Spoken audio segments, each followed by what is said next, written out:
Hey everyone, I'm King. Welcome back to Kingspade channel. So the War of Champion WOC Season 5 had just concluded, and we have another new team crowned as the winner for this time. In the grand final, we have Sharkmouth and Liv2win team competing for the champion title. Fun fact, Sharkmouth team members are the former champion for the WOC Season 4, which then was led by ROX, and is also leading his team in this match WOC Season 5 too. For WOC Season 4, they entered the competition with the name G-Shark, a team collaboration between two guilds, Sharkmouth and G-String, hence the name G-Shark. Liv2win, although the team name is new in WOC series, but the members, some of them are actually not new. The team is led by Liv, and Liv is actually one of the G-Shark members in the WOC Season 4. He was one of the champion in Season 4, a remarkable Shadow Chaser user, which played an important role to the success of G-Shark team in the WOC Season 4. And guess what?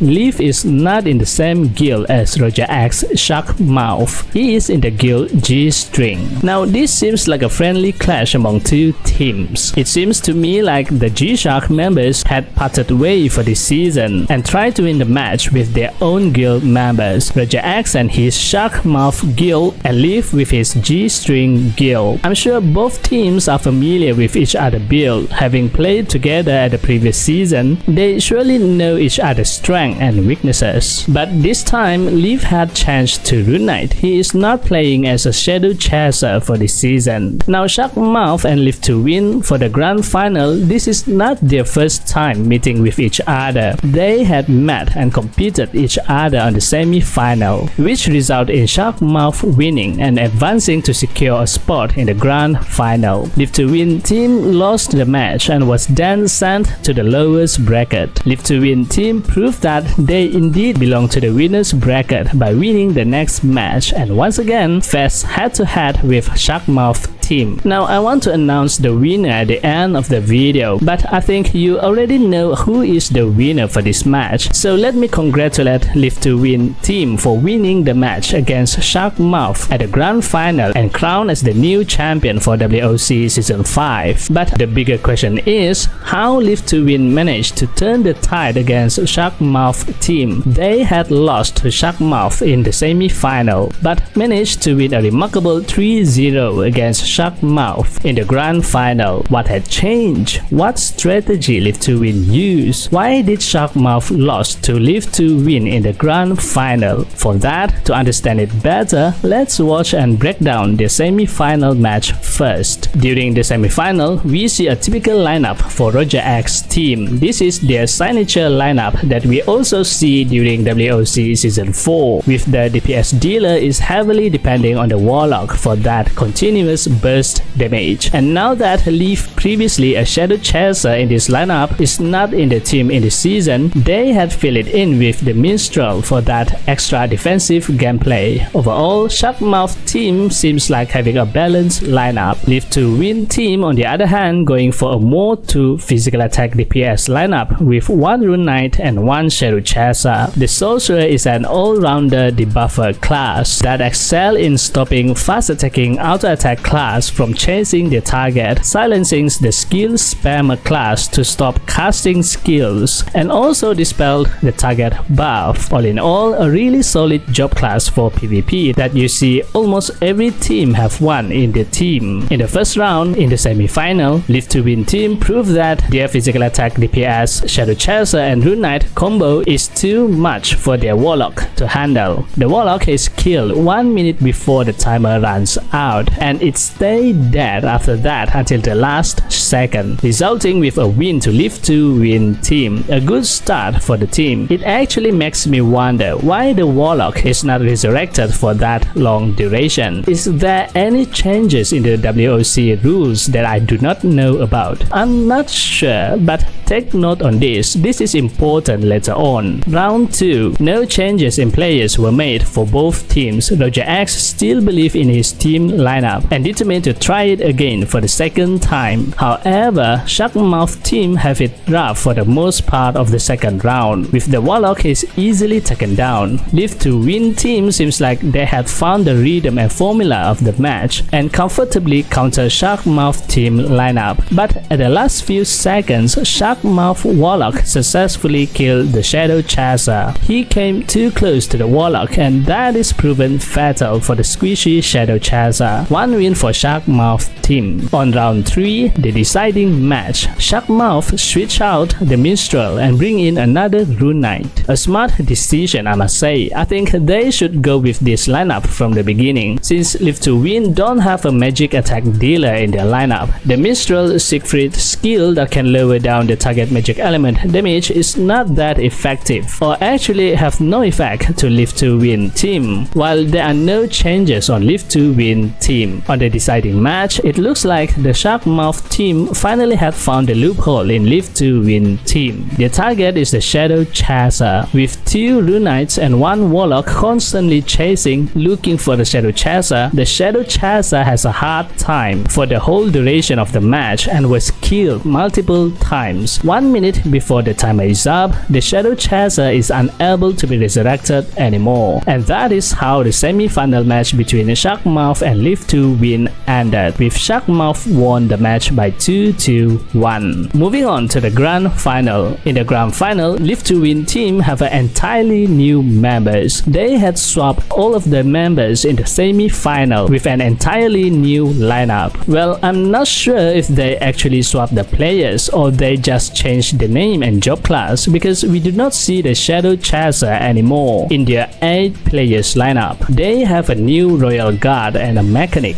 And now we see some familiar names. Liv finally using his name, and we also see Winza and Laliwi, some names that I have seen before. For these changes, Sharkmouth revert back to their signature lineup. They had won many matches with this team composition, and it is a solid lineup that works with their strategy. Liv2win team, on the other hand, go for an interesting team lineup. 2 Rune Knights and 1 Royal Guard. In a glance, this seems like a tanky formation. They had gathered enough information from their semi-final defeat that an offensive-based team will not cut it. They will lose to Sharkmouth with an offensive lineup team. That is also maybe why we don't see the Shadow Chaser anymore. In the first round, with a tanky lineup, Liv2win team is straight going for the Sharkmouth squishy target, the Minstrel, and mostly the Warlock. But Sharkmouth is not to be taken lightly. They are not that easy to be killed. With a more defensive team, Liv2win do not seem to have that enough power to take down any of the Sharkmouth squishy target.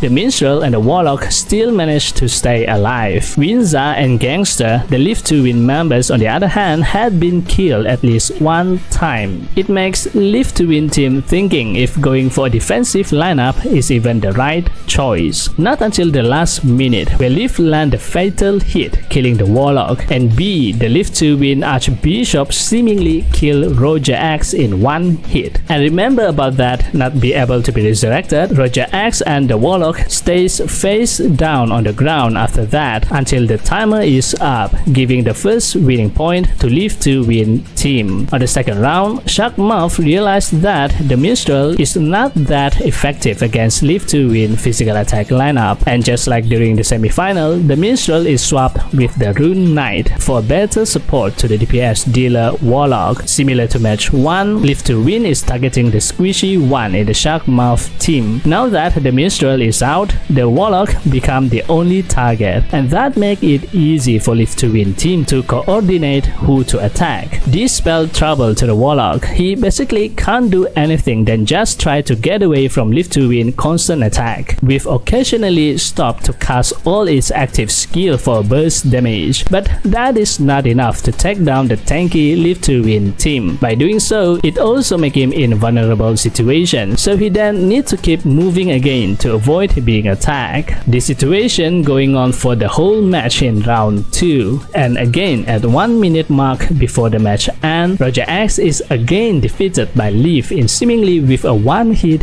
kill. kill. Is it because of the pet skill, or is it something else? In the chaos, I can't see clearly the reason. Soon after that, the warlock is also killed, and yet again they cannot be resurrected until the last second, and 2 win for Liv2win team. On the third match, we see Roger X tap out and switch with Boblop, another Rune Knight. Clearly there's something missing, a full shot that Roger X can't provide in the match that the team needed, tapping out in this crucial moment to give his teammates a fighting chance. Switching in Boblop do not make it any better. Liv2win team is dominating on the third match, and just like Roger X in the second match, Boblop is also defeated again at the same time mark at 1 minute before the timer is up. Unable to be resurrected until the last second, the third match ended with Liv2win team win with 1 more member count alive, and Liv2win team won the War of the Chosen WOC Season 5. So congratulations for Liv2win team, the champion for WOC Season 5. It seems like the Rune Knight play a big role for this time WOC Season 5. It is still relevant in PvP gameplay. Unfortunately, some job class is forever forgotten in PvP, or perhaps it is just not the arena to play it with.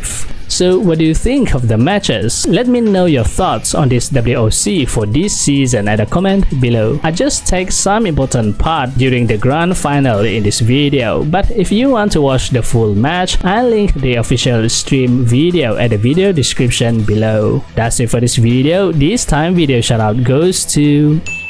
Thank you for always supporting me on this channel. If you like this video, give it a thumbs up and hit the subscribe button. And also don't forget to turn on the notification bell so you'll be notified whenever I upload a new video. Thanks for watching, and I'll see you on the next video. And as always, happy playing. Bye bye.